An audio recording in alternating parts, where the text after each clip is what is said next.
ओम नमः सिद्धिभ्यः। नमो अरिहन्ताणं, नमो सिद्धाणं, नमो ऐर्याणं, नमो उवज्झायाणं, नमो लोये सौवसाहुणम्। मंगलं भगवान् वीरो, मंगलं गौतमो गणे, मंगलं कुन्दकुन्दार्यो, जैनधर्मोऽस्तु मंगलम्।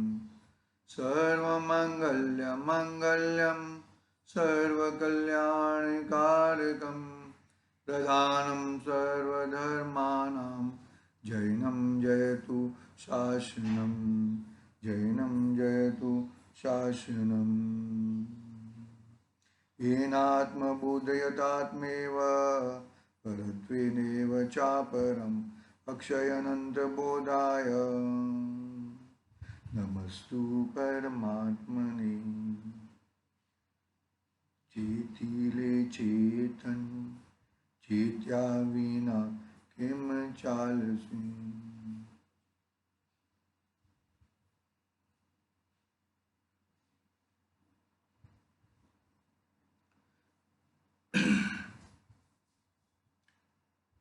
समाधि तंत्र आचार्य पूज्यपाद स्वामी का ये महान ग्रंथ अपने सामने विराजमान है।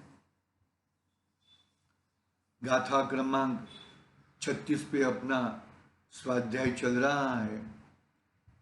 वहां पर दो शब्द पढ़े हैं गाथा में, अविक्षिप्तम अनविक्षिप्तम। दो शब्द पढ़े हैं ना, अविक्षिप्तम और विक्षिप्तम।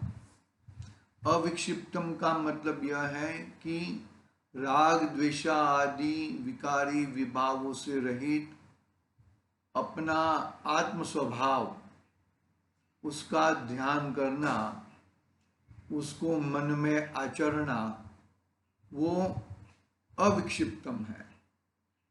और विक्षिप्तम का मतलब यह है कि आत्मा को तो न समझ में आए, आत्मा क्या है वो समझ में ना आए, और रागादि विकारी विभावों में रचा पचा रहे।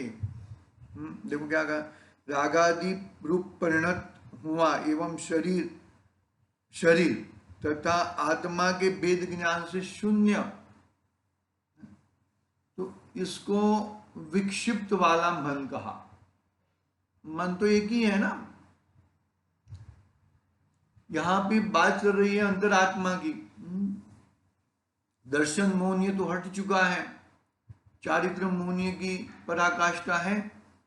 चारित्र मोहनीय का अंतिम लेवल कैसे मिलेगा, चारित्र मोहनीय कैसे प्रकट होएगा, उसकी बात चल रही है यहां पर भैया। बहुत ही सुंदर चर्चाएं हैं, बहुत ही महत्वपूर्ण चर्चाएं हैं। इस महत्वपूर्ण चर्चाएं हम किस तरह से हम अपना ध्यान लगाएं, मन में रागादि विकारी भाव भी पैदा ना हो, और अपना आत्म स्वभाव का ही भेद ज्ञान वर्ते। शरीर और आत्म स्वभाव, रागादि विकारी भाव और स्वभाव भाव के बीच में भेद ज्ञान वर्ते, वो मन अविक्षिप्तम मन कहलाता है। और आत्मा तो समझ में नहीं आता, इष्ट अनिष्ट बाहर के पदार्थों में इष्ट अनिष्टपना, राग द्वेषादिपना, आत्मा के संबंध में तो शून्य, वो विक्षिप्त मन कहा। तो यहां पर अविक्षिप्त से ही आगे बढ़ेगा तो ही वो आत्म तत्व के पास पहुंचेगा। बहुत ही अच्छी तरह से सुंदर चर्चा है। और इस सुंदर चर्चा कब कहलाएगी कि वो चर्चा को हम अपने प्रयोग में ले, प्रयोग में लेगा ना। हमारा सुबह में रत्नकर्ण सावकाचे चल रहा है और मोक्ष मार्ग प्रकाशक के माध्यम से हमने पढ़ा भी था। तो क्या कहा, रत्नकर्ण सावकाचार्य में प्रायोगलब्धि आई ना, वो प्रायोगलब्धि में जो जो तुझे तत्व का विचार मिला है उसको प्रयोग में लाना है। वो प्रयोग में लाएगा तो ही कार्यकारी होएगा। देखो ठीक है, 36 नंबर की गाथा विशेष स्पष्टीकरण पढ़ना है। हमने गाथार्थ पढ़ा था और भावार्थ भी पढ़ा था, टीका भी पढ़ी थी। भावार्थ एक बार पढ़ लेते हैं, हाँ, और फिर विशेष स्पष्टीकरण करते हैं। गाथा इस प्रकार है। अविक्षिप्तं मनस्तत्त्वं विक्षिप्तं भ्रान्तिरात्मना धारयेत् तदविक्षिप्तं विक्षिप्तं नाश्रयेत् तत्। निश्चल मन ही तत्व है, चंचलता निज भ्रांति, स्थिर में स्थिरता राखी, तज अस्थिर मूल अशांति, तज अस्थिर मूल अशांति। अपने मूल की अशांति पैदा करने वाला तू ही स्वयं है। क्या बात करते हो? हाँ, अपना शांत स्वभाव तो अपने पास है, लेकिन जो मन में अशांतपना जो प्रकट करता है वो अशांतपना तू स्वयं ही प्रकट करता है।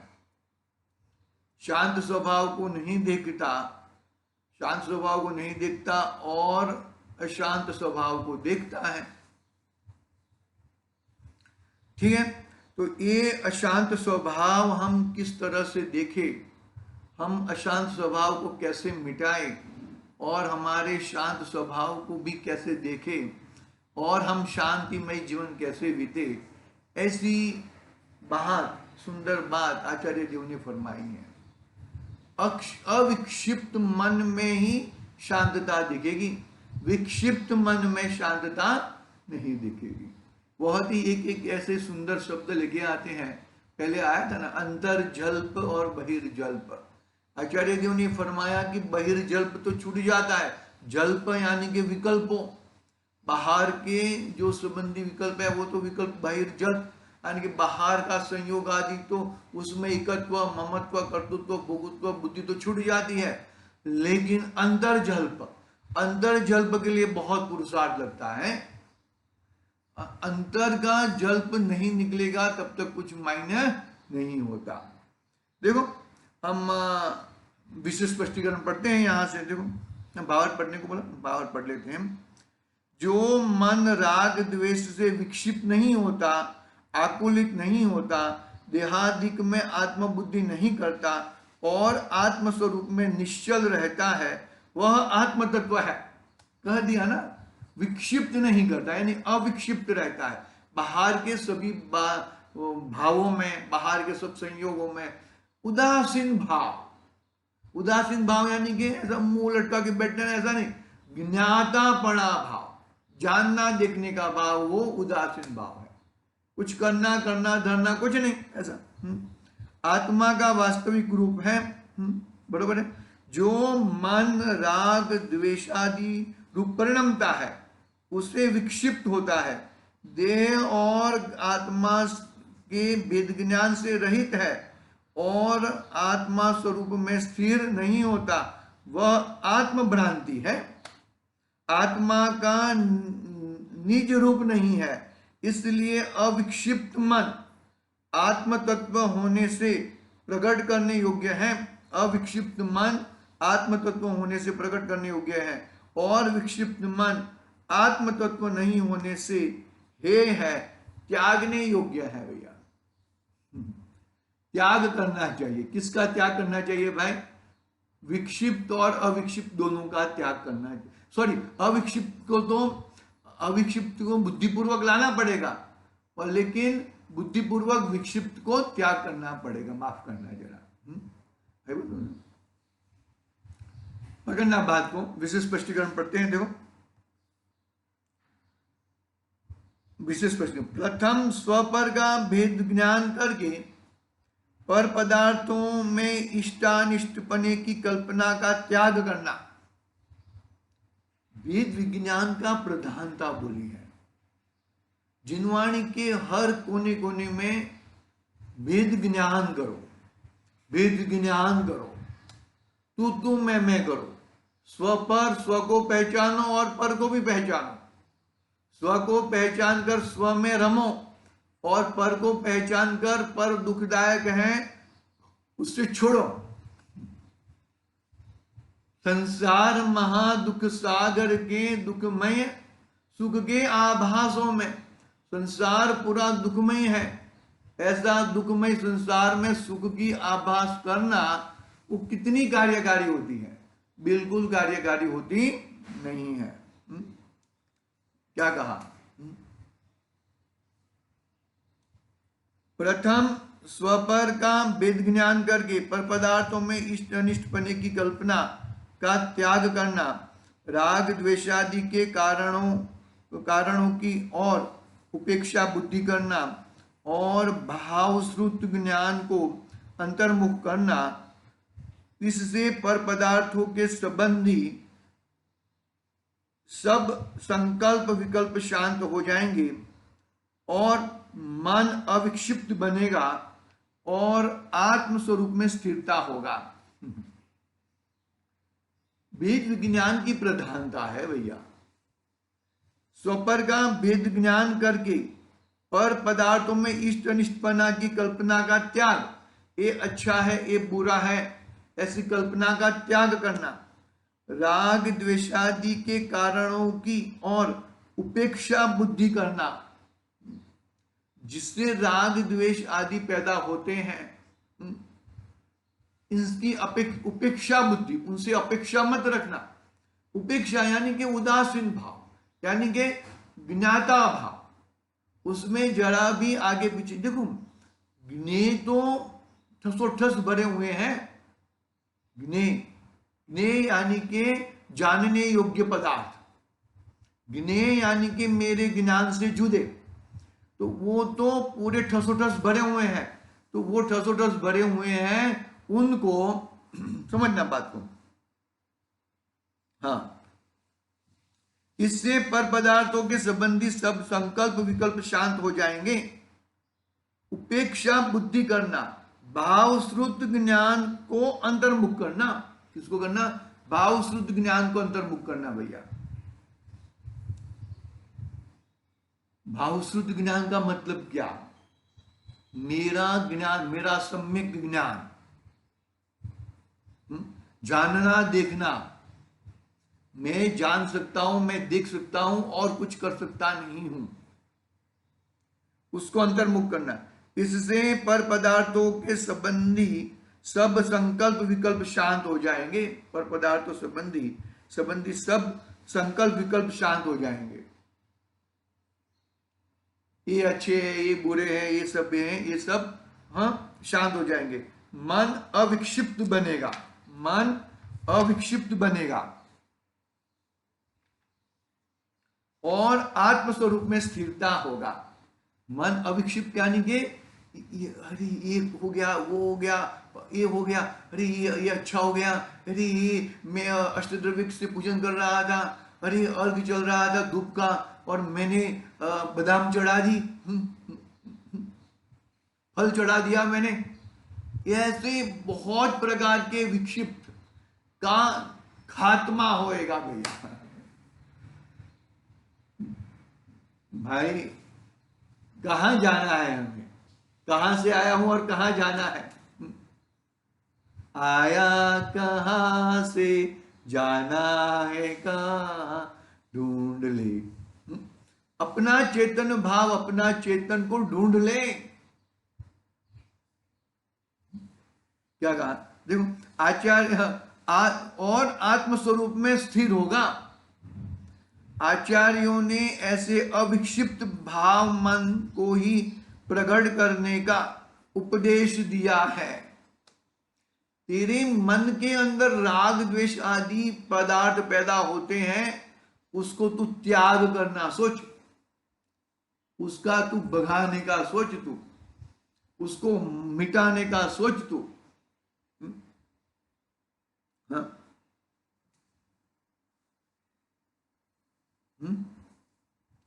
जो हाँ, ऐसे अविक्षिप्त भाव मन को ही प्रकट करने का उपदेश दिया है, क्योंकि वह आत्म तत्व है और वही मोक्ष का कारण है। मन के अंदर जो चंचलपना आता है ना, वो ये अच्छा है, इष्ट है, अनिष्ट है, वो मन को, ऐसे विक्षिप्त मन को टाल, ऐसे विक्षिप्त मन को बढ़ा दे, और अविक्षिप्त मन जिसमें राग द्वेष आदि विकारी भाव पैदा न हो, विभाव भाव पैदा न हो, ऐसे अविक्षिप्त मन को बुद्धिपूर्वक ग्रहण कर। भाई बात समझ में क्या कहना चाहते हैं यहां पर आचार्य देव? क्या कहना चाहते हैं हम यहां पर? देखो, ऐसे आचार्यों ने ऐसे अविक्षिप्त भाव मन को ही प्रकट करने का उपदेश दिया है, क्योंकि वह आत्म तत्व है और वही मोक्ष का कारण है। अविक्षिप्त मन यानी कि राग द्वेष आदि विकारी भाव, बरोबर है, शरीर आदि प्रत्यय ममत्व भाव, एकत्व भाव, पर पदार्थों के प्रति एकत्व भाव, ये मैं कर सकता हूं कर्तृत्व भाव, ये मैं भोग सकता हूं भोगत्व भाव, ये सब भावों से विकसितपना, उसको छोड़ना और क्या करना, और अपने उपयोग को आत्म स्वभाव में लगाना, वो अविक्षिप्त मन को ग्रहण करने का आचार्य देव ने हुक्म फरमाया है। भाई हुक्म फरमाया है शब्द वापरा मैंने, ऐसा कहा है आचार्य देव ने। बाहर में कितने भी अच्छे भाव रहने दो, लेकिन वो भाव तेरे कार्यकारी नहीं है। जो ज्ञान का उपयोग आ गया ना, जो ज्ञान का उपयोग रागादि विकल्पों में तथा पर पदार्थों में रुकता है, वह ज्ञान नहीं है, परंतु जो ज्ञान में ही प्रतिष्ठित होता है, वही वास्तविक ज्ञान है, आत्म तत्व है, इसलिए वह उपादेय है। मैं कहां पे खड़ा हूं? मैं अपने पैरों पे खड़ा नहीं हूं, मैं मेरे ज्ञान स्वभावी आत्मा में खड़ा हूं। मैं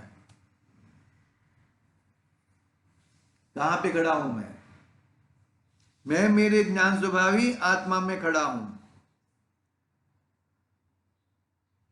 जो ज्ञान का उपयोग राग आदि विकल्पों में तथा पर पदार्थों में रुकता है, वह ज्ञान नहीं है, परंतु जो ज्ञान में ही प्रतिष्ठित होता है, वही वास्तविक ज्ञान है, आत्म तत्व है, इसलिए वह उपादेय है। जो उपयोग पर में ही अटका हुआ रहने से आत्म सन्मुख नहीं झुकता, वह पर के झुकाव वाला तत्व है, आत्मा के झुकाव वाला तत्व नहीं है, उससे संसार है, इसलिए वह हेय है, छोड़ने लायक है।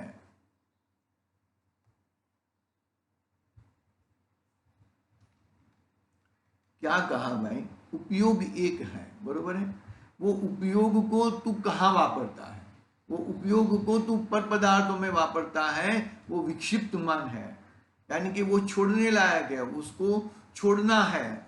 और जो उपयोगवान में ज्ञान में प्रतिष्ठित, उपयोग में प्रतिष्ठित होता है, वही तेरा कार्यकारी है, वही तू कर सकता है, अन्यथा और कुछ कर सकता नहीं है। ठीक है, इसी बात अपना 36 नंबर की गाथा यहाँ पे पूर्ण हुई है। कल हम देखेंगे 37 नंबर की गाथा में प्रवेश करेंगे। आज के लिए फिर भी थोड़ा ये 2 पैराग्राफ है, वो जरा अत्यंत महत्वपूर्ण विशेष स्पष्टीकरण में लिया है, उसका थोड़ा बात करके आगे 37 नंबर की गाथा प्रारंभ करेंगे। आज के लिए ओम नमः सिद्धि।